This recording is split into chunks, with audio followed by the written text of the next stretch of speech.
Hi there, everyone. This is Eric Richards from Springs Houses Online Realty. Let's go over what happened in April of 2025 in the Pikes Peak market. That would be Colorado Springs, Fountain, Falcon, Woodland Park, and some other surrounding cities and towns that are in the El Paso County, Teller County area. So you can see that inventory rose to about 3,100 homes, and this is totally expected given the time of year. People are expecting that their home will sell now that it's nicer weather. It's just a seasonal effect.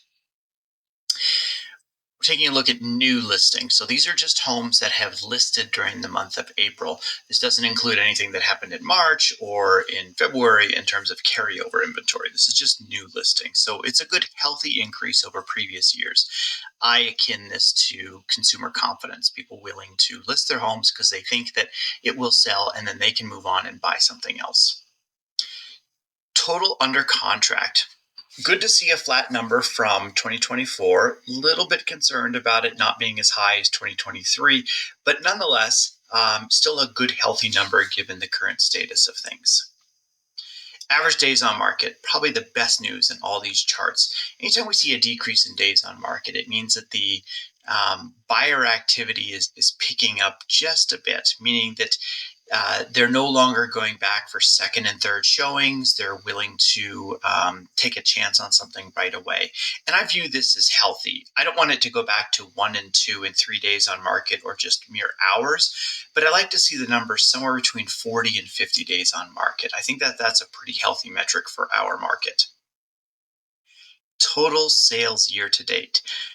This is not volume in terms of dollar prices. This is just transactions. So seeing this number being higher than last year at the same time is good, especially given the interest rates really haven't changed a whole lot since last year at this time. So encouraged by this number. Average and median sale prices. We're not really excited to see an average sales price increase, given that we're not setting huge records in terms of sales transaction counts. This just means that there's some more expensive homes at the $600,000, $700,000, $800,000 price point that are selling, and that's driving that average up. For those of you that are looking to buy, this is a depressing number. For those of you that aren't looking to sell and you're sitting on your home for the foreseeable future, this is a good number. You should be encouraged by this. Yeah, you'll pay more in property taxes and you'll pay more in homeowners insurance, but at the end of the day, your home is worth more. Median sales price, number over here where I'm hovering my mouse. This is good to see. It means that there was a lot more transactions in sub 500,000. And I think that that's healthy given that there's inventory available. So, don't dismay if you're just getting into the market. There are homes available at this price point. Residential home sales, houses, single families, townhomes, and condos. First and foremost, very excited to see this. Why? Because in January, I was the one that was concerned about the $400, $500, $600 a month HOA fees that were going to crush our condo market. And apparently that's not happening. So that's good news.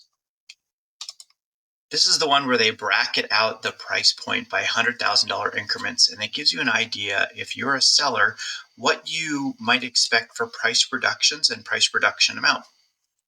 Approximately 1/3 of all listings between $0 and $10 million had to take a price reduction by about 2.5% to 3%.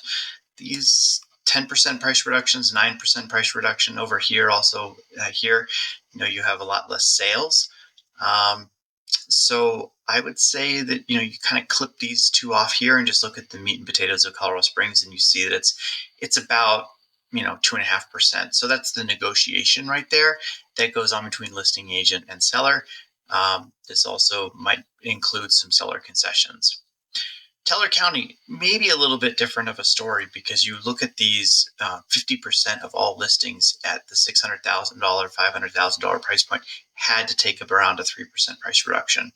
So don't really know what's going on there. I've got some ideas or some assumptions, but needless to say, I think that they overshot the moon and they had to take price reductions in order to get it sold.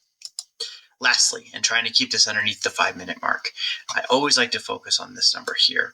This is the total sales volume that our market experienced for the first 4 months of the year, and it's a 12% increase. I call that healthy. So anyway, hopefully that helps. Hopefully you find this information interesting, and I'll look forward to speaking with you on the next one. Thanks.